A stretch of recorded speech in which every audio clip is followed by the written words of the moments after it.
Hello everyone.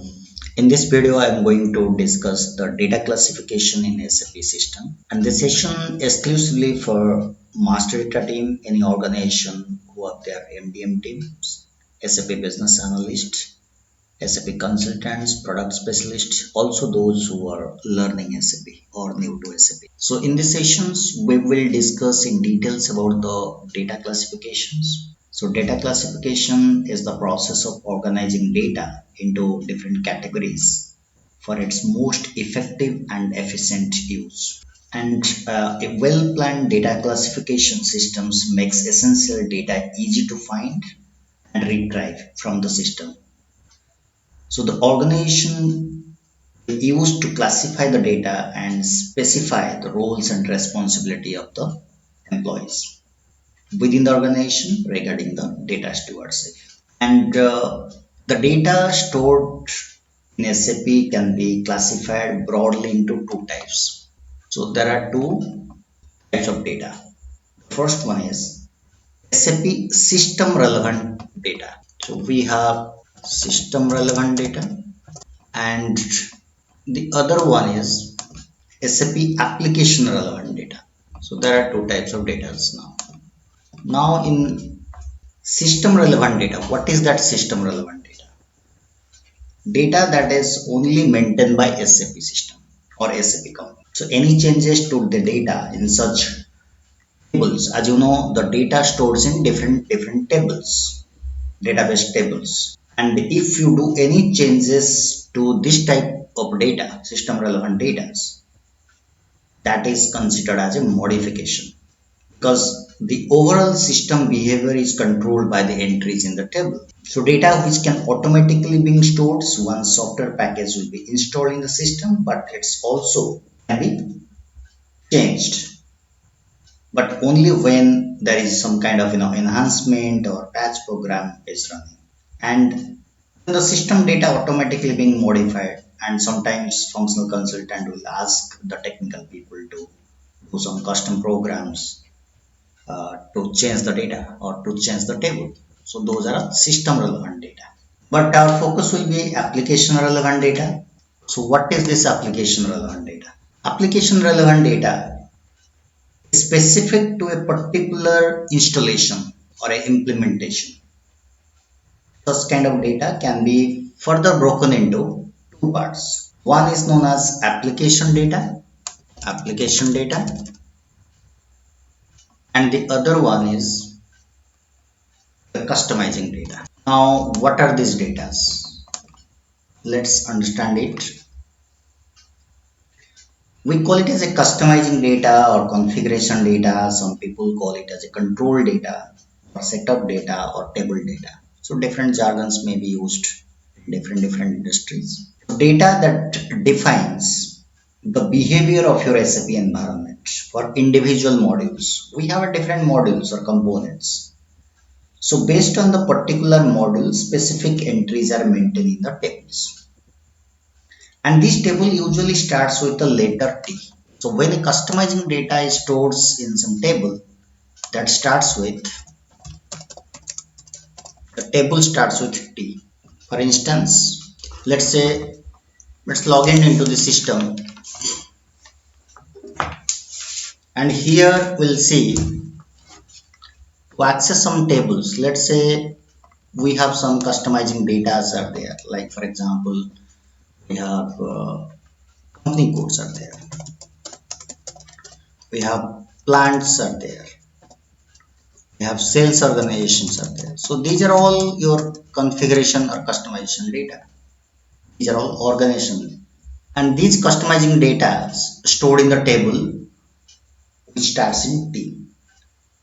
So let's log into the system. If you go to the access the table here, SE16N.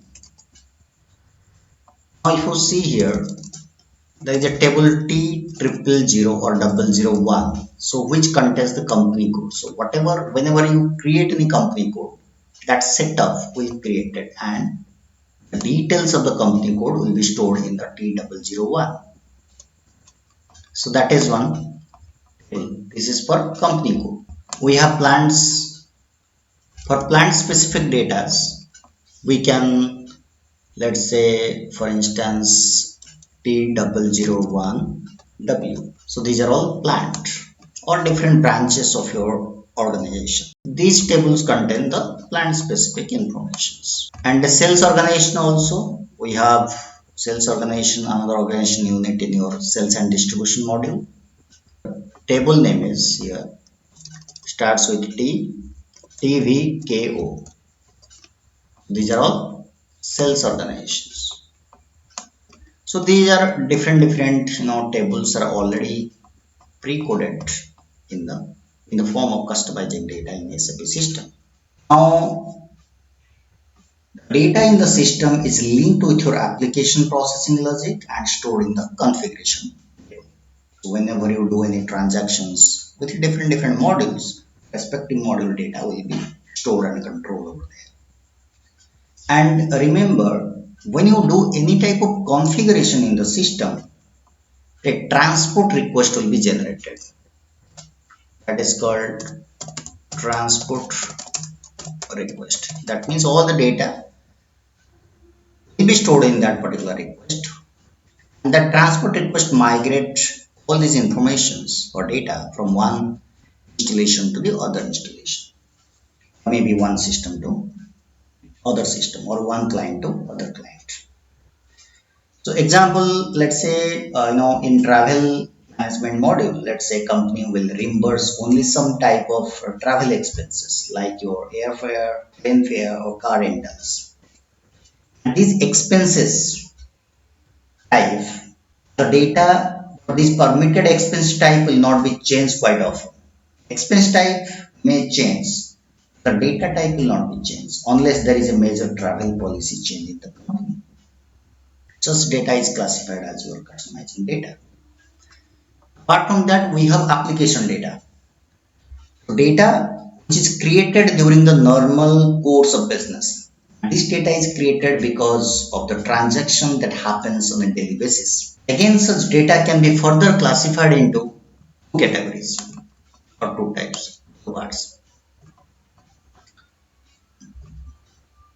One is known as your master data and the other one is known as your transaction data. So master data and transaction data. Now, what are these master data? You know already, data that do not change very frequently. Master data is a set of data which is commonly used across the entire organization, and all the business processes is shared by different people on different purposes. At the same time, information about your materials, customers, suppliers not changing frequently. Therefore, if the user have to re-enter this information, it will be huge wastage of time and efforts. So it's efficient to keep the information in a place which where every user can access. So SAP has defined master data for different modules. We have some standard master data, especially the customer master data, and which is mostly used in your sales and distribution module. Supplier master data or vendor master data, that is mostly used in your purchasing processes or material management side. Apart from that, we have also material master, right? Because organization deals with a different type of materials. Maybe it purchases different type of materials or manufactures a different products. Apart from that, we have GL master, record all type of transactions. And apart from that, we have pricing master, because when you purchase any materials from the vendor, in that cases prices comes into picture, price tags, okay, and all activities, actually all transaction whole or transactions carried out in our organization by employee. So employee master tag must be created. So these are some of the common master data which are there for different modules. And to manage the master data, every organization has a separate team that is called master data management team, MDM team. So that is a master data team. Next one is your transaction data. Transaction data, the data which changes very frequently. Before I come to transaction data, these are the standard master data, but apart from that, we have some module specific master data also there. That means for production planning, they have their separate master data. From material management, sales and distribution, they have their own master data as well. And that we will discuss in the coming videos with technical aspect. That means where they're stored, master data stored in what are the different tables and transactions code will be used, and different views of the master data that we'll discuss in details in a separate video. Now coming to transaction data. This type of data which is created in large number almost on daily basis during a normal business operations. So any business activity in an organization generates the data, and that is known as your transaction data. And it handles by the systems either at a document level. So the transaction data handles, there are two levels will be there. So one is at document level and the other one is at document summary level. Summary level transaction data is used mainly for your reporting purpose. This is for your reporting purpose. And document, you can check it what are the different transactions happened at the document level. For example, a purchase order, sales order, or invoice. So all the orders are the part of your transaction data. So the orders may be, sales order, it could be your purchase order, it could be your, process order, production order, plan order. So these are all different orders at the part of it. And the next one is any kind of invoices. That is also a part of your transaction data. So both PO invoice, non-PO invoices. That is PO invoice means your logistic invoices. So PO based invoice. And another one is non-PO based invoice. So these are all the part of your transaction data as well. And apart from that, we have also payment systems. Payments. So payments are the part of your transaction. So different type of payments that you already know, your down payments, your total payments, part payments, different type of payments are there part of your transaction data.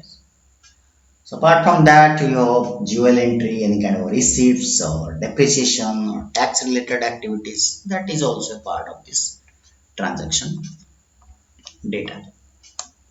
So these are known as your data classifications, and in the subsequent videos we're going to discuss so what are the different master data in details along with its transaction codes and respective associated master tables. And that is most of the time people ask these questions in interview. So we will discuss in details in the coming videos. Thank you so much.